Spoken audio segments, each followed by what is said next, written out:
Cold, sterile, lifeless. Had anyone asked Shining Armor at that moment to describe a hospital in 3 words or less, those were the words that readily came to mind as he walked through its halls.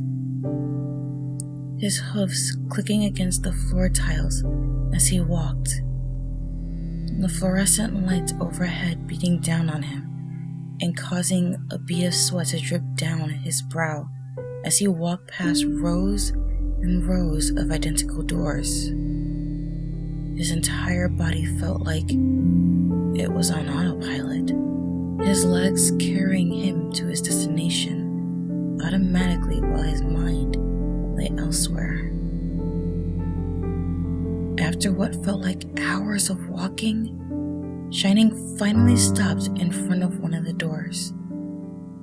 The numbered placard on the front, the only indication that he was in the right place. Rather than step inside, Shining Armor stood frozen in front of the door. His head dipped as his eyes focused on the floor instead, anywhere but directly in front of him. Having been in the Royal Guard for many years, Shining was no stranger to hospitals. Sustaining injuries ranging from the mild to the severe were just in the job description for being a Royal Guard, and Shining had been no exception. Even before that, he had visited family and friends alike in hospitals like this one. Like the day he had gotten to meet his adorable little sister for the very first time, for instance. But this was a visit Shining had never wanted to have to make. Nor was it one he had ever considered needing to make. And yet, here he was, standing frozen outside this particular door, like it was the entrance to a deadly dungeon occupied by a deranged warlock.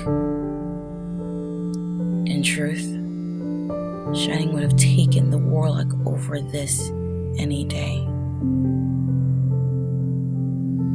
After stalling for long enough, Shining finally raised a hoof and pushed the door open, the old hinges creaking as he stepped inside and gently closed the door behind him. Like the rest of the hospital, this room was painted in a sterile white, but Shining's eyes were drawn instead to the pink mare laying in the hospital bed in the center of the room, lifeless, if not for the steady beeping of a monitor beside her.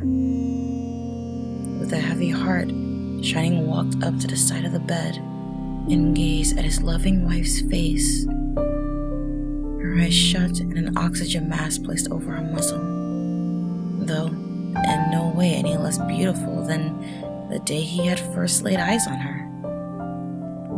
"Hello, Katie," he said, brushing a strand of mane aside so he could look at her face. "I'm back, just like I promised." Kaden said nothing, the sleeping mare giving no indication that she had ever heard him. The monitor beside her continued to beep uninterrupted, each beep sounding like the heavy fall of a hammer against metal to Shining's ears. Choking back a sob, Shining refused to break down, determined to stay strong and hold onto hope that Cadence would wake up again, no matter how long that took. Not for the first time, Shining found himself transported back to that fateful day, wondering if he could have done something, anything differently to have prevented this from happening. It had started out like any other day, with him, Cadence, and Flurry Heart all enjoying breakfast together. Flurry Heart had been particularly fussy that morning, refusing to eat her oatmeal and instead deciding painting the walls and the floor and just about everything else with it was a better use of her time. He could still hear his daughter's giggles as crystal clear as they had been during that day while they had worked to clean her up. He had also remembered how Cadence had raised a hoof to her head with a wince, complaining of a growing headache briefly before brushing it aside. Oh, if only he had known. But how could he? What could he have possibly done in that moment that would have made any kind of difference? After Sunburst had come to look after Flurry Heart, Cadence and him had gone to take care of the usual tasks necessary to make sure the Crystal Empire remained up and running smoothly, mostly consisting of one tiring meeting after another with one from the different districts of the Empire. On and on they had gone, and Shining couldn't help but repeat the image of Cadence rubbing at her temples again and again as the day went on, unable to do anything as tragedy inched closer. For years, Shining had joked that he was living in a fantasy, married to the love of his life and a princess no less, having a wonderful daughter in Flurry Heart, and living the dream of a prince. On that day, however, the fantasy finally came to an end, and Shining's world all came crumbling down around him. It had finally happened as they were walking to another meeting, this time with the Emerald District. Shining had been walking alongside her when he suddenly noticed her fall behind, her hoofsteps becoming more and more strained. He had glanced behind just for a moment to check on her when the words died on his tongue. Until the end of his days, the image of Cadence's eyes turning lifeless and hollow before she collapsed in a heap against the crystal floor would forever haunt his nightmares. What followed was utter chaos. Shining remembered calling out to her as he rushed to her side, but received no response as she lay lifelessly in his hooves. He remembered calling out for help. He even remembered every minute as they rushed her to the closest hospital, and the doctors had immediately carted her off into surgery. And then came the waiting. Shining could still remember every second of it as he waited, his mind of typhoon and worry as he wondered if he would ever see his wife again. He felt utterly numb after that, especially after one of the doctors had come to him and said something about a cranial embolism and possible brain damage. Shining felt like the world was ending in that moment. That had been over a week ago, and Cadence had yet to show any signs that she would ever wake up. Back in the present, Shining rubbed his eyes as he struggled to get the words out. Please, Katie. Please wake up.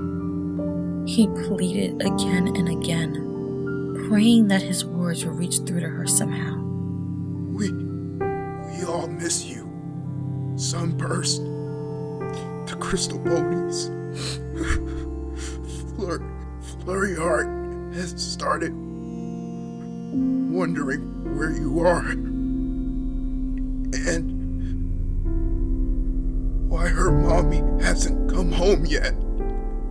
This time, the tears began to leak down his face as he buried his face in the hospital bed sheets.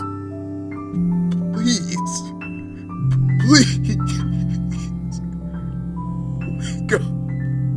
Wake up. He said nothing further as his tears soaked into the bed sheets.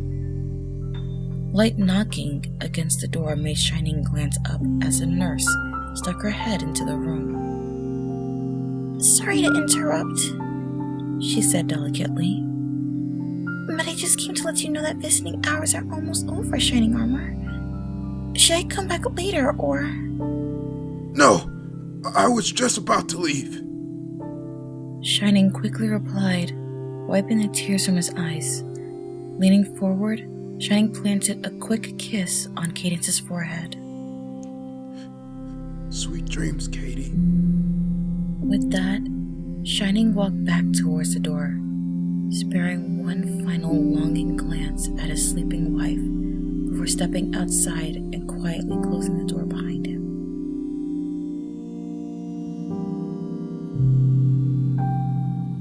The moon had risen in the sky hours before, the silvery moonlight filtering into Cadence's hospital room window. As the moonlight illuminated the heart monitor, the readout on the machine abruptly spiked for a brief moment before falling back into a steady rhythm once more. From her bed, a weak grunt could be heard as Cadence's eyelids twitched slightly, growing still again for a moment before they slowly opened up. Shining?